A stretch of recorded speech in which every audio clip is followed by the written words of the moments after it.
क्या हाल है साथियों। मैं विकास तोमर आपके अपने trust channel study for civil services पे आज आपको समझ लेके आ गए हैं 13 मई का करंट अफेयर हिंदी इंग्लिश दोनों ही भाषाओं में यूपीएससी के अलावा स्टेट पीसी एग्जामिनेशन के लिए संबंधित जो प्रीलिम्स और मेंस में आने वाले अच्छे इंपॉर्टेंट टॉपिक्स हो सकते हैं वो ये हैं। देखिए जो ओली ये आपका नेपाल के जो से हैं और इन्होंने अपना ट्रस्ट वोट गवर्नमेंट का ट्रस्ट वोट उन्होंने खो दिया है, पूरी जानेंगे न्यूज़ में। और नासा ओसिरिस ओसिरिस रेक्स नाम से जो है एक ये सेटेलाइट है, वापस आएगी अब एस्ट्रॉयड से। कौन सा एस्ट्रॉयड है? बेनू, BENNU, ठीक है। और जेरूशलम में अल अक्सा मॉस्क में जो है क्लैशेस हो गए हैं, काफ़ी बवाल कट रहा है वहाँ पे, देखेंगे क्या चलेगा आगे। और mission for integrated development of horticulture, ठीक, हॉर्टिकल्चर संबंधित जो है एक मिशन है, इंटीग्रेटेड यानी एकीकृत विकास करना है पूरे हॉर्टिकल्चर का, पूरी स्कीम जानेंगे, इंपॉर्टेंट है काफ़ी।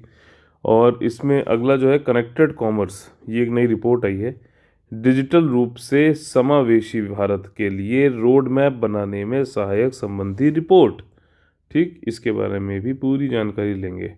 आज कोई भी इम्पोर्टेंट डे नहीं है, लेकिन सबसे ज़्यादा इम्पोर्टेंट ये है कि आपके लिए रिमाइंडर है यूपीएससी 2021 और ईपीएफओ 2020 का जो है कंप्लीट पेड ग्रुप या फिर सिर्फ टेस्ट सीरीज़ का पेड ग्रुप आप लोग ज्वाइन कर सकते हैं 8564880530 9696060689 पे कॉल करके। देखिए सबसे पहले नेपाल में ये ओली है, इनका जो इन्होंने मतलब ट्रस्ट वोट, जैसे हमारे यहाँ होता है ना वोट ऑफ कॉन्फिडेंस कि हाँ भैया हमारी सरकार है, ये प्रूव करने के लिए जो है रखा वहाँ पे वहाँ के सदन में कि हाँ सरकार है हमारी, लेकिन हार गए, ठीक। और जो है देख लेते हैं पहले तो यहाँ पे नेपाल में देखिए ये नेपाल का मैप है, ये शारदा रिवर हो गई आपकी, ये काली, यहाँ पे ये जो एरिया है ना, ये एरिया है, यहाँ पे पीछे बवाल भी कटा था, नेपाल ने अपने यहाँ जो है मैप बना लिया था और कहा था कि जो है ये हमारा हिस्सा है, काला पानी नाम है यहाँ पे।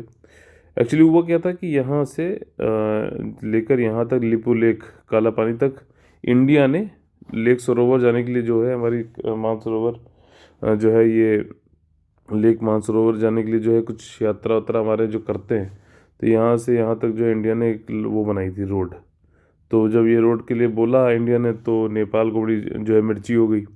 उन्होंने कहा कि नहीं नहीं, ये तो जो है काली नदी जो सगौली ट्रीटी थी 1816 वाले में ब्रिटिश इंडिया और नेपाल के बीच में हुई थी, तो उसमें उन्होंने कहा कि काली नदी जो जा रही है, ये जो ये काली नदी है उत्तराखंड और नेपाल को जो डिवाइड करती है और मतलब बाइफरकेट करती है, उन्होंने कहा नहीं, उसमें तो दे रखा है कि जो है काली नदी के वेस्ट तक जो है हमारा नेपाल का है वो है, तो जो वेस्ट तक होगा तो ये जो एरिया है काला पानी, ठीक, ये नेपाल का हो जाता है। लेकिन इंडिया कहता है नहीं भाई तुम क्या बातें कर रहे हो यार, अब तुम्हें एकदम से पता नहीं क्या हो गया है, क्या कुछ जो है उल्टा सीधा वो कर रहे हो क्या।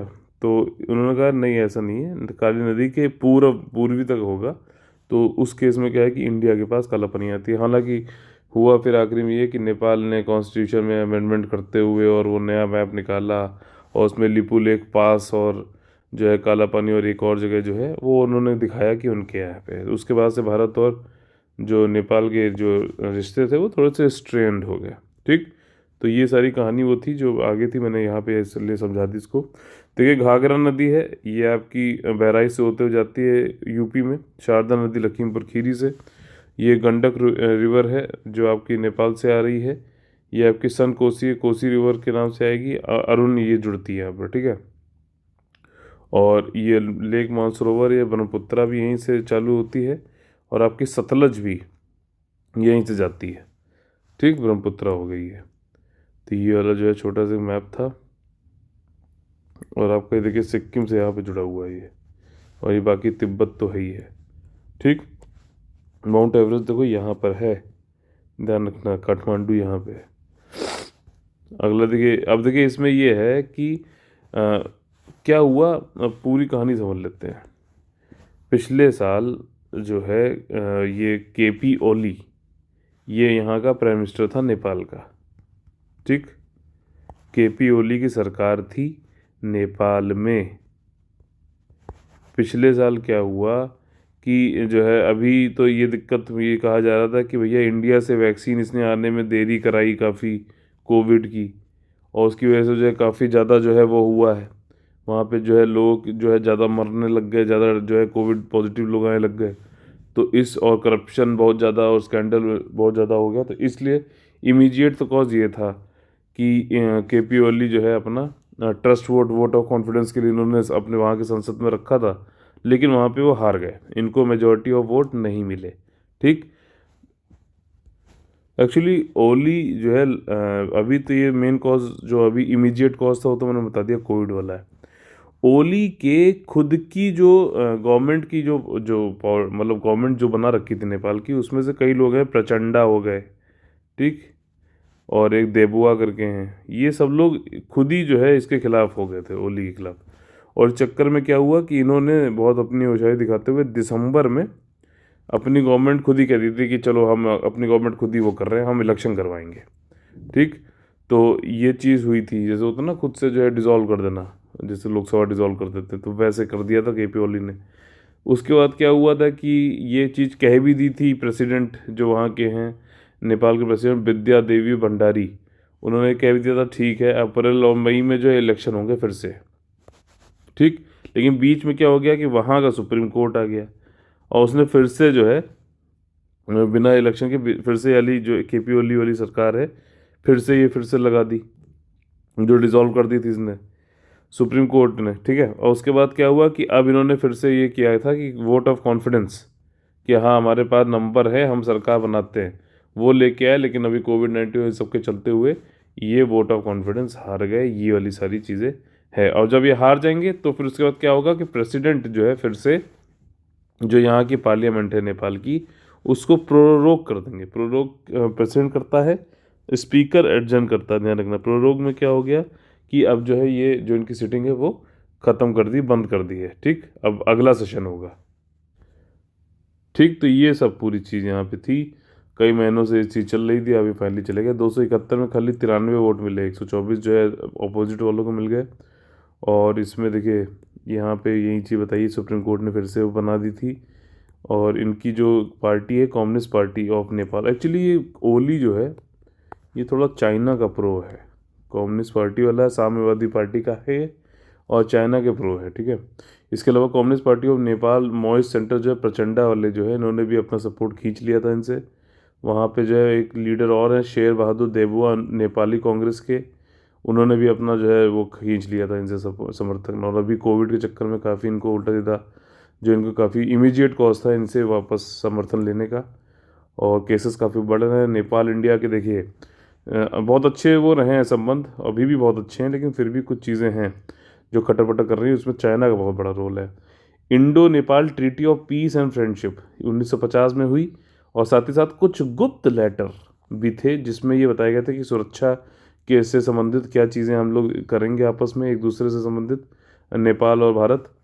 ठीक। और इसमें यह है कि एग्रीमेंट ये भी था कि दो द्विपक्षीय व्यापार यानी बायलैटरल ट्रेड, और ट्रेड भारत से होते हुए कैसे होगा, जैसे नेपाल जो है वो लैंडलॉक कंट्री है ना, उसकी खुद से तो कोई बाउंड्री लग टच होती नहीं है आपकी जो है महासागर से। तो इंडिया के थ्रू जो है बे ऑफ बंगाल के थ्रू जो है व्यापार कैसे होगा, इसके बारे में भी बताया गया है। इंडिया और नेपाल बॉर्डर में कोई भी आ सकता है, जा सकता है, कोई भी बाउंड्री वाउंड्री नहीं है एज सच। ठीक। यहाँ तक कि नेपाली कई सारे पोस्टों के लिए, सिविल सर्विसेज के लिए जो है एग्ज़ाम भी दे सकते हैं। और इंडिया ने अभी फ़िलहाल पीछे जो है धारचूला टू लिपो लेक एक मानसरोवर यात्रा के लिए एक जो है रोड बनाने के वो किया था।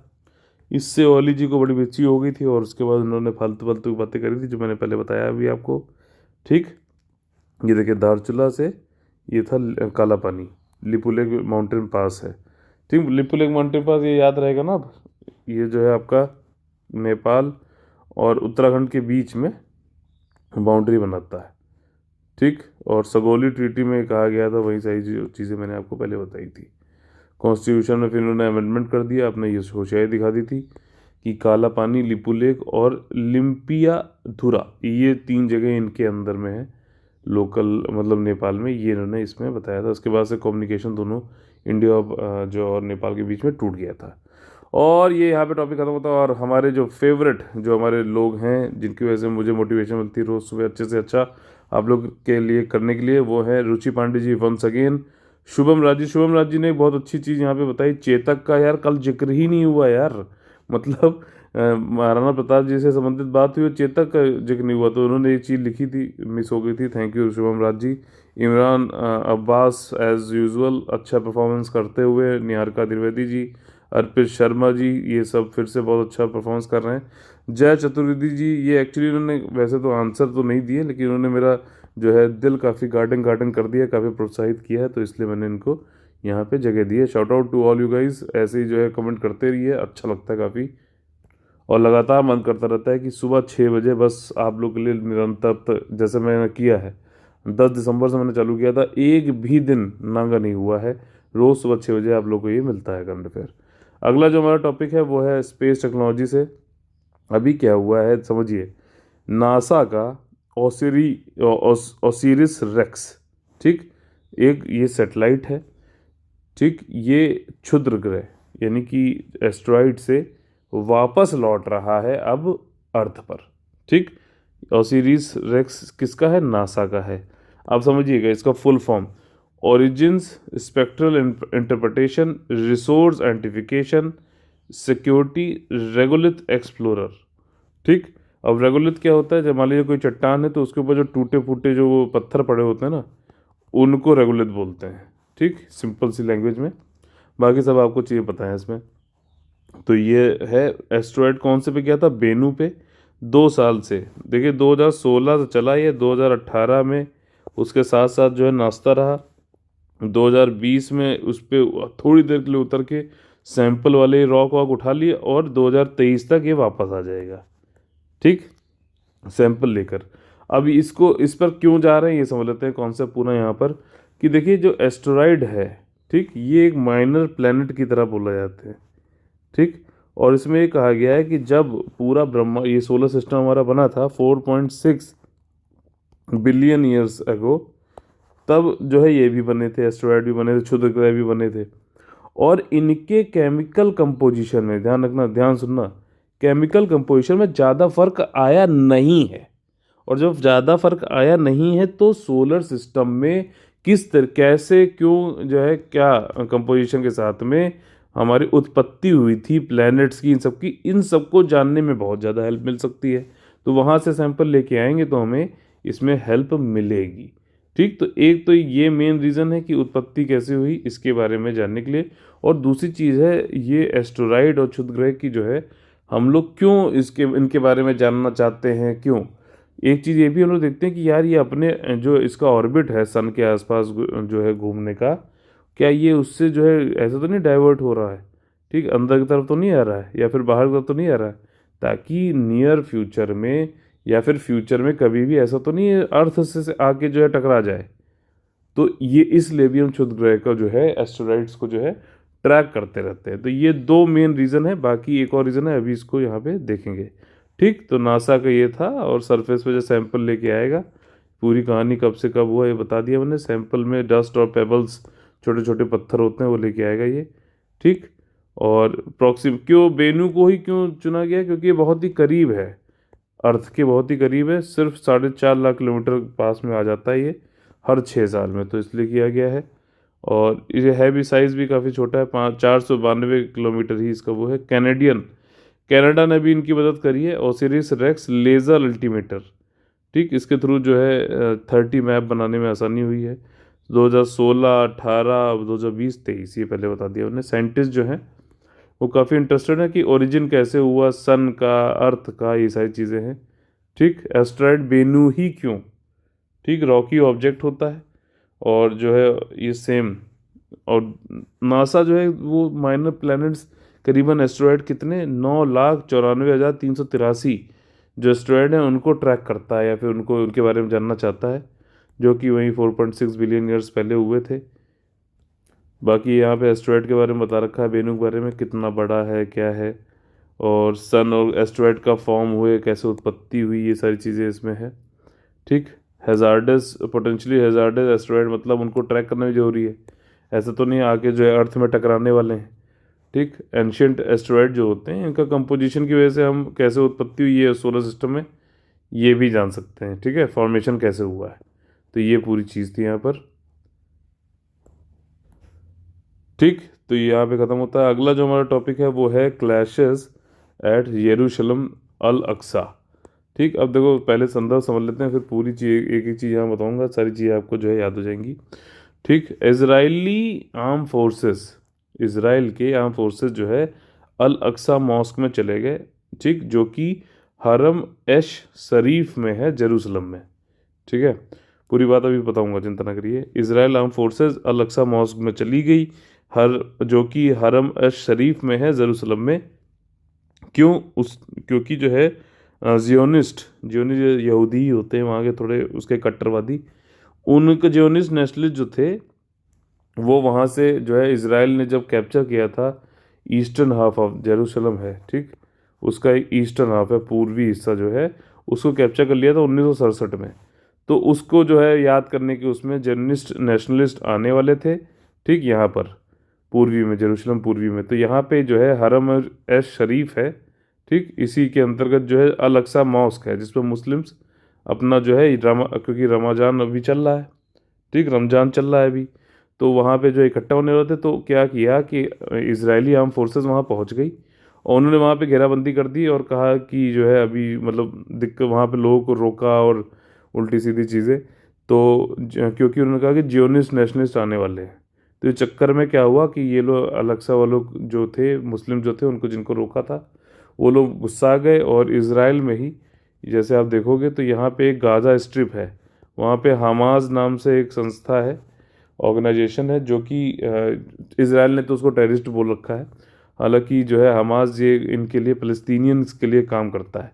ठीक है, जो मुस्लिम्स हैं, ये आपके फ़लस्तीनियन जो हैं वो मुस्लिम्स हैं, जिनके खिलाफ जो है लड़ाई चलती रहती है। तो उन्होंने फिर क्या हुआ कि अभी जो है खूब सारे मिसाइल दागे दागे इसराइल के ऊपर हमास ने। और इसराइल के पास में एक आयरन डोन नाम से मिसाइल इंटरसेप्टर है, यानी कि जैसे ऊपर से उड़ता हुआ आ रहा है मिसाइल, कोई इसराइल पे गिरने वाला है, तो ये आयरन डोम जो है मिसाइल इंटरसेप्टर है, मिसाइल से डिफेंस सिस्टम है ये हवा में ही जाके राडार का यूज़ करते हुए, राडार का यूज़ करते हुए हवा में ही जो है मिसाइल, आती हुई मिसाइल को मार देता है। ठीक, बहुत सारे इसमें फैक्ट्स हैं, सारे ध्यान से सुनते रहना। तो ये चीज़ है, आयरन डोम जो है ये राफेल और इसराइल ने मिलके बनाया है। ठीक, अब समझ लेते हैं। देखिए जेरूसलम जो है, ये तीन जो धर्म है उनके लिए बहुत ज़्यादा इम्पोर्टेंट है। ठीक, जैसे कि एक तो क्रिश्चियंस, ठीक, क्राइस्ट के लिए है। दूसरा अल अक्सा मॉस्क, मॉस्क जो है आपका, ये आपने समझ ही लिया, मुस्लिम्स के लिए है। और ये मुस्लिम्स के लिए इस्लाम में तीसरी सबसे ज़्यादा जो है इम्पोर्टेंट जगह कही जाती है। एक तो मक्का मदीना हो गई सऊदी अरबिया में, मक्का मदीना, फिर उसके बाद अल अक्सा आती है, जो यहाँ पे ये जेरूशलम की बात हो रही है। और जो है आपका यहूदी, जो ये जियोनिस्ट है, ये भी कट्टरवादी यहूदी या ज्यूज़ ही हैं। ठीक, तो ये भी इनका जो है वेस्टर्न वॉल जो है कहा जाता है, वेस्टर्न वॉल। तो एंशियंट में, मतलब बहुत पहले जो है क्या था कि ज्यूज़ और क्रिश्चियंस तो ये कहते हैं कि भैया हमारे जीसस जो थे वो यहीं पे पैदा हुए, ये सारी चीज़ें हैं। ठीक, उसके बाद ज्यूज़ और हेब्रू, ये जो है बंदे, ये ज्यूज़ यहूदी जो है, इनके बीच में काफ़ी दिक्कत हुई। और फिर बाद में जब ये इस्लाम आ गया 6th-5th सेंचुरी में शायद, माफ़ करिएगा, ठीक है, तो उस समय क्या हुआ कि इन्होंने फिर ये जो वॉल थी इनका, टेम्पल था ज्यूज़ का, वो तोड़ा वोड़ा और सारी चीज़ें मतलब कही करी हुई। तो उस टेम्पल की खाली वेस्टर्न वॉल जो है वो बची हुई है, तो उसी को ही पूजते हैं यहूदी अभी। और इसराइल ने क्या हुआ, 1948 में इसराइल जो है बनाया गया, ठीक, ब्रिटिशर्स की मदद से इसराइल एक नया देश बनाया गया धर्म के आधार पर, कि यहूदियों को इनकी जगह मिलनी चाहिए, इसराइल बनना चाहिए। तो उस समय क्या हुआ, फलस्तीनियन जो मुस्लिम्स थे उनको किनारे कर दिया गया। तो पहले अरब वॉर हुआ 1948-49 में ही, ठीक, अरब वॉर हुआ, उसमें इसराइल ने ये ये सिर्फ जेरूशलम है, ये जो यहाँ पे बात हो रही है, तो उसका पूर्वी हिस्सा नहीं लिया था, ये अलग सा जो मॉस्क वाला एरिया है ये नहीं लिया था उन्होंने अपना, यहाँ पे इधर खुश थे, सारी चीज़ें थी, अरब वॉर जीते और उन्होंने ये सब नहीं लिया। ठीक, और जॉर्डन जो है उसको, उसके पास था, जॉर्डन आपका जुड़ा हुआ है इसराइल के पूर्व में, उसके पास जो है ईस्टर्न वाला हिस्सा था। ठीक, लेकिन बाद में क्या हुआ कि फिर से हमला किया सारे इस्लामिक कंट्रीज़ ने, अरब कंट्रीज़ ने इसराइल के ऊपर 1967 में, ध्यान रखिएगा 1967 में क्या हुआ कि जो इसराइल की एक इंटेलिजेंस वो एजेंसी है मोसाद, बहुत इंटेलिजेंस बहुत तगड़ा है इनका, इसराइल का तो उनको पहले से ही भनक थी कि हमारे पर हमला होने वाला है। इन्होंने भाई साहब चारों तरफ से इनके ऊपर हमला हुआ, सारे अरब कंट्री, इजिप्ट भी, सब लोग लग गए, लेकिन इसराइल ने 6 दिन में इनको हरा दिया, सबको सिर्फ 6 दिन में। और उन्होंने कहा ले बेटे अब तो ये भी मेरा हुआ, ये जो पूर्वी वाला हिस्सा जो था जेरूशलम का, ये भी उसने हथिया लिया, और कई सारे गोलन हाइट्स है, सीरिया से हथिया लिया पूरा। इसराइल अगर ऐसे है तो गाज़ा स्ट्रिप छोड़ दें जहाँ पे हमास हैं, और ये ऐसे करके यहाँ पे आपका जेरूशलम है, ठीक, यहाँ, और ये वेस्ट बैंक बोला जाता है। अब उसके बाद उन्होंने वो कब्जा कर लिया, और जेरूशलम का जो है पूर्वी हिस्सा भी इन्हीं के पास है एक तरीके से। और जो है अब जो ये वेस्ट बैंक है जहाँ पे फ़लस्तीनियन है, ठीक, वहाँ पे ये अपने ज्यूज़ लोग को जो है बसाने की कोशिश कर रहे हैं, उनके मतलब घर बनवाना, उनकी जो है वहाँ पे कॉलोनी उन्नी बसवाने की जो है कोशिश कर रहा है, ताकि मतलब एक तरीके से फ़लस्तीनियन धीरे धीरे वाइप आउट हो जाए, ठीक है। तो ये एक चल रहा है। 1993 में ओस्लो अकॉर्ड भी हुआ। एक एक चीज़ बता दूंगा, कोई भी चीज़ आपकी छूटेगी नहीं, चाहे प्रीलिम्स हो चाहे मेंस। ओस्लो अकॉर्ड भी हुआ 1993 में, ठीक। यासिर अराफात आपने नाम सुना होगा, बड़ी संदिग्ध उसमें उनकी मौत भी हो गई। तो खैर, तो ये ओस्लो अकॉर्ड भी धरा रह गया, कोई उसमें नहीं हुआ, ठीक। 2 स्टेट सोल्यूशन वाला एक न्यूज़ में आता रहता है, ये यूएसए की तरफ से लिया जाता है कि इसराइल और फ़लस्तीन के बीच में 2 स्टेट सोल्यूशन बनाने चाहिए, ठीक। फ़लस्तीन जो है कोई, इसको जो है ऑब्जर्वर का स्टेटस भी मिला हुआ है यूनाइटेड नेशंस में, ठीक है। ये इंटरलिंकिंग की वजह से मैं आपको एक एक चीज़ बता पा रहा हूँ, मैं कहीं पढ़ नहीं रहा हूँ, ठीक। ये कई बार पढ़ने पर और साथ में जोड़ते रहोगे तो समझ में आता है। और यहाँ पे वेस्ट बैंक में जो है धीरे धीरे यहूदियों को कॉलोनाइजेशन किया जा रहा है, ठीक। और यहाँ पे ये भी है कि फ़लस्तीनियन जो है आपका जो पूर्वी उसमें रहते हैं यरूशलेम में, तो ये लोग को मतलब वैसे तो आज़ादी है कि वो अपना जो है सिटीजनशिप ले सकते हैं, लेकिन फ़लस्तीन कहता है कि जो देश है ही नहीं, फ़लस्तीनियन तो ये मानते नहीं ना इसराइल देश है, रिकॉग्नाइज ही नहीं करते हैं, तो कहते हैं हम सिटीजनशिप उसकी क्यों लें, ये तो सब फ़लस्तीन था, ये तो बाहर से आए, वो ऐसा कहते हैं। हालांकि ज्यूज़ भी काफ़ी टाइम से जो है मतलब वो भी उनका भी एक घर है, ये सारी बात। तो ये सब लफड़ा चल चल रहा था, चलता रहता है। और इसमें इसके बीच में क्या हुआ, रमज़ान के टाइम पे जो है इसराइल ने फिर से कुछ अपनी होशियारी दिखाई, और उन्होंने काफ़ी लोग मुस्लिम्स को जो है परेशान करने के लिए मतलब वो अपने जो है जाना चाह रहे हैं मॉस्क में, तो उसको आप रोक रहे हो, ज़बरदस्ती उनको प्रोवोक कर रहे हो कि कुछ ना कुछ जो है वो कुछ करें वापस। तो उसी चक्कर में फिर ये सारी चीज़ें हुई, और अभी वहाँ पे लड़ाई चल रही है। कोरोना तो वैसे ही चल रहा है, इसराइल ने अपने को घोषित भी पीछे कर लिया था कि कोरोना फ्री हो गए, अब वो ये सब कम हो रहा है वहाँ पर। तो दोनों ही चीज़ें हैं, दोनों मतलब ताली एक हाथ से नहीं बजती। लेकिन ये है, ये पूरी कहानी थी यहाँ पे जो मैंने आपको बता दी है। फिर भी कुछ रह गया हो तो ज़रूर मेंशन करिएगा। मतलब अभी वही एयर स्ट्राइक और ये सब चल रहा है, ठीक। गाज़ा स्ट्रिप देखिए ये है, यहाँ से मिज़ाइल यहाँ दागी जा रही है, ठीक। वेस्टर्न बैंक देखो ये है ये, ठीक। इसमें जेरूसलम देखो यहाँ पर है, जेरूसलम में पूर्वी हिस्सा में अल अक्सा वो है, ठीक है, तल अवीव और ये सारी चीज़ें हैं। और यहाँ पे हमास हो गया, लेबनान में भी जो है हिजबुल्लाह है, जिसको जो वही कहता है इसराइल के हमारे खिलाफ काम करता है। गोलन हाइट्स भी कब्जा लिया था इसने। सी ऑफ गैलीली है, डेड सी है, जॉर्डन रिवर है, ठीक। जॉर्डन ये है, पहले इसके पास था, ठीक। तो ये सारी चीज़ें हैं गल्फ ऑफ अकाबा। मेरे ख्याल से अब सारी चीज़ें आप लोग को इससे आ गई होंगी। फिर भी कुछ रह गया हो तो ज़रूर बताइएगा। बाकी लाइक शेयर सब्सक्राइब जरूर करिए, लाइक का बटन तो तोड़ दिया करिए जब भी पसंद आए आपको तुरंत। देखते इतने लोग हैं, लाइक करने में आप लोग करोगे तो अच्छा रहता है, ठीक। यही सब क्लैशेस हो गए 7 मई को, फ़लस्तीनियन ये सारी चीज़ यहाँ पे दे रखी है। अल अक्सा मॉस्क था, और उन्होंने इसराइली ने कहा कि स्टोन, और क्योंकि हम लोग कह रहे थे कि इसराइली ने कहा कि हम मॉस्क में अंदर इसलिए घुसे क्योंकि ये लोग स्टोन लेकर और मोलोटोव कॉकटेल लेके बैठे हुए थे। ये एक तरीके का बॉटल में होता है, आग भर के बॉम्ब की तरह बनाते हैं, और ये कहते जियोनिस्ट हमारे आते तो उनके ऊपर हमला कर सकते थे, इसलिए हम पहले ही जो है मॉस्क में घुस गए और हमने इनको रोक लिया, ठीक। 1947 में यूएन का पार्टीशन प्लान चालू हुआ, यूएन ने पार्टीशन प्लान चालू किया था, और जेरूसलम को बनाया एक इंटरनेशनल सिटी, ठीक। जेरूसलम को सिर्फ बात हो रही, इसराइल की नहीं बात हो रही, इंटरनेशनल सिटी बना दिया था। इसमें पहला अरब वॉर हो गया, ठीक है। जॉर्डन ने ईस्टर्न ले लिया, ये सारे चीज़ें। जो मैंने आपको पहले बताई, ठीक। और 6 डे वॉर 67 में उन्होंने ईस्ट वाला भी एरिया ले लिया। अभी जो है 2 लाख करीबन ज्यूज जो है सेटलमेंट उनका होम बनाया जा रहा है वेस्टर्न बैंक में। और ज्यूज जो बॉर्न होते हैं ईस्ट जेरूसलम में, वो इजरायली कहलाते हैं।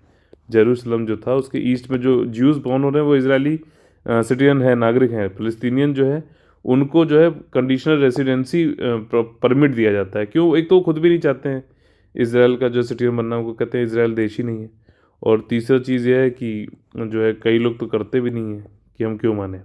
तो ये काफ़ी इंपॉर्टेंट था, मैंने काफ़ी इसको डिटेल में बताया ताकि कुछ भी आपका बचे ना है। पूरी इसराइल से काफ़ी लोगों को दिक्कत रहती है, इसराइल और इसराइल से नहीं, सॉरी, इसराइल वाले टॉपिक से, तो अब नहीं रहेगी, ठीक। देखिए अगला जो हमारा टॉपिक है वो है इंटीग्रेटेड डेवलपमेंट ऑफ हॉर्टिकल्चर। अब देखो हॉर्टिकल्चर में क्या आता है, फ्रूट हो गया, आपका जो है आपके जो है वेजिटेबल्स हो गए, जो स्पाइसेस हैं। पहले क्या क्या आता है हॉर्टिकल्चर में, समझ लीजिए, स्पाइसेस हो गए, कैश्यू प्लांट्स हो गए, ये सारी चीज़ें जो किस में आती हैं, ये हॉर्टिकल्चर में आती हैं। अब हॉर्टिकल्चर से क्या है कि हमारे देश में अब लोग के अंदर के पास पैसा भी बढ़ रहा है, लोग जो है न्यूट्रिशन के लिए थोड़े ज़्यादा जागरूक भी हो रहे हैं, तो अच्छी से अच्छी सब्जियां, अच्छे से अच्छे फल चाहते हैं, तो हॉर्टिकल्चर को हमें बढ़ाना होगा। अदरवाइज जो है इसकी जो है स्कार्सिटी हो जाएगी, इसकी जो है कमी, सप्लाई पूरी नहीं हो पाएगी, ठीक। तो इसीलिए गवर्नमेंट मिनिस्ट्री ऑफ एग्रीकल्चर ने एक नया जो है ये लेके आए हैं, इसमें एलोकेशन किया है 2250 करोड़ रुपया हॉर्टिकल्चर के लिए। सेंट्रली स्पॉन्सर्ड स्कीम है। देखिए जो उत्तर पूर्वी भारत और जो और हिली जो स्टेट्स हैं उनमें तो 100% तक कर रहा है, ये कंट्रीब्यूट कर रहा है सेंटर, ठीक। लेकिन बाकी में 85% कर रहा है। ये थोड़ा सा इंपॉर्टेंट है क्योंकि 85% वाला जो शेयरिंग होती है स्टेट और सेंटर के बीच में, वो नहीं होती, ज़्यादातर 70 होती है। इसलिए मैंने यहाँ पे मेंशन कर दिया है ताकि वहाँ पे मान लीजिए कह दे 70-30 में होता है तो आप लोग कंफ्यूज मत होना। यहाँ पे 85% होता है, ठीक। हॉर्टिकल्चर में फार्मर की इनकम डबल की जा सकती है, वो सब बातें हैं। और एक तरीके से जो है समग्र विकास करना है हॉर्टिकल्चर का, ये कहा जा रहा है। चैलेंजेस क्या है कि हॉर्टिकल्चर हम अच्छा समग्र विकास कर नहीं पा रहे हैं। वो वही है कि जो फसल की कटाई हो जाती है उसके बाद कई सारे लॉसेस हो जाते हैं, स्टोरेज के लॉसेस है, शेल्फ लाइफ काफ़ी कम होती है, सड़ जाते हैं ना जल्दी। ये टमाटर और ऐसा चीज़ जो है जल्दी सड़ जाती हैं, आलू आलू के अगर कंपैरिजन में देखा जाए तो। और उसके बाद जो है पोस्ट हार्वेस्ट का जो मैनेजमेंट है, सप्लाई चेन है, ठीक है ना, लाना ले जाना, मार्केटिंग करना, स्टोरेज करना, इसमें भी काफ़ी दिक्कत आती है, ठीक। प्रोडक्टिविटी हमें बढ़ानी है, उत्पादकता। और 2050 तक फल और वेजिटेबल की जो है डिमांड 650 मिलियन मैट्रिक टन होने वाली है। कुछ नए इनिशिएटिव लिए गए हैं कि मतलब फोकस करना है प्लांटिंग मटेरियल पे, ठीक। डेवलपमेंट करना है, क्लस्टर का डेवलपमेंट करना है, एग्री इंफ्रा फंड पे जो है पैसा देना है ताकि वेयर हाउसिंग और ये सारी चीज़ें हो सके। फार्मर प्रोड्यूसर ऑर्गेनाइजेशन को फॉर्मेशन करना है, बड़ा प्रमोशन करना है, इसके बारे में बता चुका हूँ, ठीक। और ये मिशन फॉर इंटीग्रेटेड एकीकृत डेवलपमेंट ऑफ हॉर्टिकल्चर है क्या, 14-15 से चालू हुआ है। इसमें फल आता है, वेजिटेबल आता है, रूट ट्यूबर क्रॉप्स आते हैं, ठीक है ना, जैसे जैसे आपका गाजर हो गया, ये सारी चीज़ें हैं। Mushroom, spices, aromatic plants, coconut, cashew, cocoa, ये सारे आते हैं इसमें, ठीक। और इसके बाद जो है MIDH जो है ये वाला स्कीम जो प्रोग्राम है, मिशन जो है, इसका काफ़ी ज़्यादा सिग्निफिकेंट रोल है, महत्व काफ़ी ज़्यादा है कि एरिया बढ़ाया जा सके हॉर्टिकल्चर के अंतर्गत। और ये देखा भी गया है कि प्रोडक्शन और एरिया दोनों बढ़े भी हैं, ठीक। और मोरोवर जो मिशन है उसको बूस्ट इससे मिलता है, काफ़ी मिला है फार्म्स में, क्वालिटी भी बढ़ी है और प्रोड्यूस भी बढ़ा है, प्रोडक्टिविटी भी बढ़ी है फार्मलैंड की, यानी उत्पादकता भी बढ़ी है। MIDH का इनिशिएटिव ये चाहता है कि भारत को सेल्फ सफिशिएंट, खुद पे जो है आत्मनिर्भरता बढ़े, कहीं से हमें हॉर्टिकल्चर वाले जो है ये सब इंपोर्ट ना करना पड़े। हम जो है अच्छे से सस्टेनेबल डेवलपमेंट गोल जो है जीरो हंगर पहला वाला, इसको जो है अचीव कर सकें, अच्छा स्वास्थ्य रहे, हमारा वेलबींग रहे, पॉवर्टी ख़त्म हो जाए, जेंडर इक्वलिटी आए। क्यों? क्योंकि ये वाली चीज़ों में महिलाओं का भी काफ़ी जो है रोल रहता है। इसी के साथ साथ जो है टेक्निकल सपोर्ट भी दिया जा रहा है MIDH के अंतर्गत, राष्ट्रीय कृषि विकास योजना हो, चाहे स्टेट हॉर्टिकल्चर मिशन हो, सैफरॉन मिशन हो केसर के संबंधित, और या फिर national mission for sustainable agriculture हो, सबसे जो है मदद लेके MIDH में सबको, यही तो है ना इंटीग्रेटेड हॉर्टिकल डेवलपमेंट है, मतलब कि एकीकृत करना है, जो ऑलरेडी मौजूद हैं चीज़ें, टेक्निकल हो, सारी फंडिंग हो, सब भी इसमें लगाई जानी है। और देखिए 85% तक दिया जाता है, और जो हिमालय और ये जो नॉर्थ ईस्ट वाले जो स्टेट हैं उनके लिए 100% है। ठीक, तो इसी के साथ में वाला खत्म होता है। अगला जो हमारा टॉपिक है वो है connected commerce, creating a road map for a digital inclusive Bharat. ठीक, अब देखो ये वाली जो रिपोर्ट है ये नीति आयोग ने मास्टर कार्ड के साथ मिलकर जो है ये रिपोर्ट निकाली है। इसका नाम है कनेक्टेड कॉमर्स। कॉमर्स का बात आ रही है यानी कि वाणिज्य की बात आ रही है, यानी कि पैसे की लेन देन की बात आ रही है। और इसको जो है रोड मैप बनाना है कि डिजिटली इंक्लूसिव भारत। कॉमर्स की बात डिजिटल मतलब कि ऑनलाइन, ऑनलाइन लाना है, फाइनेंशियल वित्तीय जो वो है वो आपके करने हैं, ट्रांजैक्शन करने हैं, लोगों को ऑनलाइन लेके जाना है, ऑनलाइन पेमेंट करें, ऑनलाइन पेमेंट रिसीव करें। ठीक, तो एक डिजिटली समावेशी जो है भारत बनाना है, ये नीति आयोग और मास्टर कार्ड ने मिलकर रिपोर्ट जो निकाली है इसमें बनाया गया है। सबके मतलब ऑनलाइन वो अकाउंट होने चाहिए, सब लोग जो है आसानी से ट्रांजेक्शन कर सके, पेमेंट ले सके, पेमेंट कर सकें, ये सारी चीज़ें हैं। डिजिटल फाइनेंशियल इंक्लूजन होना है। जितने भी हमारे 135 करोड़ लोग हैं उनको जो है डिजिटल सर्विसेज जो है उनके पास पहुँचें, ये चीज़ करनी है। अच्छा, नीति आयोग के जो चेयरमैन है वो है राजीव कुमार और सीईओ जो है वो अमिताभ कांत हैं। इस पे क्वेश्चन कई बार पूछता है तो इसलिए मैंने बता दिया। मास्टर कार्ड के भी यहाँ पे लोग हैं। और देखिए कई सारे गोल मेज जो है सम्मेलन हुए यहाँ पर मास्टर कार्ड के बीच में, जैसे ब्रिटिशर और इंडियंस के बीच में हुए थे 3 गोल मेज सम्मेलन। तब कौन था लॉर्ड, लॉर्ड कौन से थे, अच्छा बताइए। ठीक, बता दूं, नहीं चाहे आप ही लोग कमेंट करके बताइए। ठीक, तो ये चीज़ है। 5 राउंड टेबल हुए अक्टूबर नवंबर 2020 में, और उन्होंने कई सारी चीज़ें बताई कि अपॉर्चुनिटी काफ़ी ज़्यादा है, पॉलिसी और कैपेसिटी बढ़ा सकते हैं हम एग्रीकल्चर की, और सूक्ष्म और ये जो स्मॉल बिजनेस है, एमएसएमई है, अर्बन मोबिलिटी और साइबर सिक्योरिटी। ठीक, अर्बन मोबिलिटी मतलब कि जो ट्रैफिक है आपका शहरों में, ये सारी चीज़ें, लॉजिस्टिक्स आना। अब साइबर सिक्योरिटी तक की हो गई, जब वही डिजिटलाइजेशन की बात कर रहे हो पूरा, तो उसमें साइबर हैकर्स भी, चोर भी तो बैठे हुए हैं, उनसे भी तो निपटना है। ठीक, नीति आयोग ने जो है इसमें अपने आप को जो है नॉलेज पार्टनर बताया है। ठीक, और एक्सपर्ट ने ये डिस्कस किया यहाँ पे और कहा है कि जो है हमें वित्तीय समावेशन करना है डिजिटली। और इसके लिए एक प्रोग्राम भी गवर्नमेंट चलाया था, पीएम दिशा करके, याद आ रहा है? पीएम दिशा, देखो ऐसे इंटरलिंकिंग करिए प्लीज़। पीएम दिशा में क्या था कि डिजिटल साक्षरता की बात करी गई थी, डिजिटल लिटरेसी की बात करी गई थी। ठीक है, अब वो भी तो पता तो होना चाहिए ना कैसे क्या चीज़ें हैं।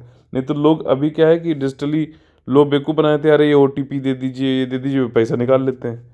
तो लोग जो है आने वाले टाइम में देखिएगा लोग डी डिजिटलाइज भी होंगे, ज़्यादा जो है चोरी वोरी होती रही तो। ठीक, और ट्रस्ट और सिक्योरिटी डिजिटल कॉमर्स में होना चाहिए। और ट्रांजिट सिस्टम स्मार्ट सिटी में, मतलब ये कुल मिला के ये है कि लोग का जो है अकाउंट खोलो, ऑनलाइन लेके आओ, उनको उसमें जो भी चैलेंजेस आ रहे हैं उसको ख़त्म करो, जैसे साइबर सिक्योरिटी ये सब, और ज़्यादा से ज़्यादा ऑनलाइन हो, इससे जो है 1 नंबर का पैसा हो ख़त्म। 1 नंबर पैसा मतलब ये होता है जिसका सोर्स पता है कि कहाँ से आया। 2 नंबर का पैसा ये वो उसको बोलते हैं जिसमें ये नहीं पता होता कि भैया इनकम का सोर्स कहाँ से है। ठीक, तो उसमें टैक्स वैक्स कम देता है आदमी, और जो है ये काला बाजारी होती है एक तरीके से, ब्लैक मनी बोला जाता है इसे। तो ये की क्या की इश्यूज़ हैं आपके इसमें कि डिजिटल फाइनेंशियल करो, इंक्लूजन करो, आपका गेट पेड गेट ये मतलब सब कुछ जो है डिजिटली होना चाहिए।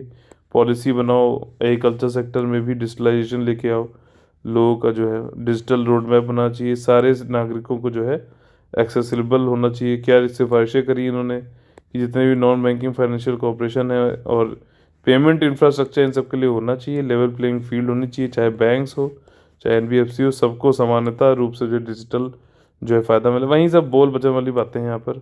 डाइवर्सिफाई कर दो क्रेडिट सोर्सेज, जो एमएसएमई है उनको ऐसा नहीं कि सिर्फ एक ही जगह से जो है लोन मिल सके, कई जगह से मिल सके, ये सारी चीज़ें बता रहे हैं। एक फ्रॉड रिपोजिटरी बना दो ताकि लोग सावधान रहें, साइबर फ्रॉड और ये सब जो है ना, साइबर सिक्योरिटी भी अच्छी हो सके। और एग्रीकल्चरल एनबीएफसी जो है उनको लो कॉस्ट मतलब कम ब्याज दर पे जो है लोन मिल जाए। और फिजिटल, ये देखिए एक गजब का नया वर्ड लाए हैं, फिजिटल यानी भौतिक और डिजिटल दोनों को जोड़ के बनाया गया है, ये अचीव कर सकें better long term digital outcome. और जो लैंड रिकॉर्ड से पीछे हम लोग ने इसको किया भी था उसको भी डिजिटलाइज किया जा रहा है ताकि आसानी से वो जो है बेचा खरीदा जा सके, जैसे कि अमेज़ॉन पे आप सामान खरीदते हैं। डिजिटल फाइनेंशियल इंक्लूजन क्या है, मतलब यही है कि कॉस्ट सेविंग डिजिटल मीन्स जो है, और करंटली जो लोग फाइनेंशियली वित्तीय उसमें जुड़े नहीं हैं, ठीक, या फिर जिनको जो है सेवा नहीं मिल पा रही है फाइनेंशियल उसकी, उनको इसमें जोड़ना है, सबको लेके आना है, ताकि एक जो है देखिए फाइनेंशियल इंक्लूजन होगा, चाहे वो डिजिटली माध्यम से हो जाए, तो एक उससे क्या होगा, इंक्लूसिव ग्रोथ होगी। ठीक, इंक्लूसिव डेवलपमेंट होगा। ऐसा नहीं कि जो भारत जो डेवलपमेंट कर रहा है उसमें से कई सारे लोग अभी जो है उस ग्रोथ से वंचित रह जाते हैं। तो वंचित ना रहे, वो भी आगे बढ़ें सस्टेनेबल तरीके से। इसलिए जो है वित्तीय समावेशन बहुत ज़्यादा जरूरी है।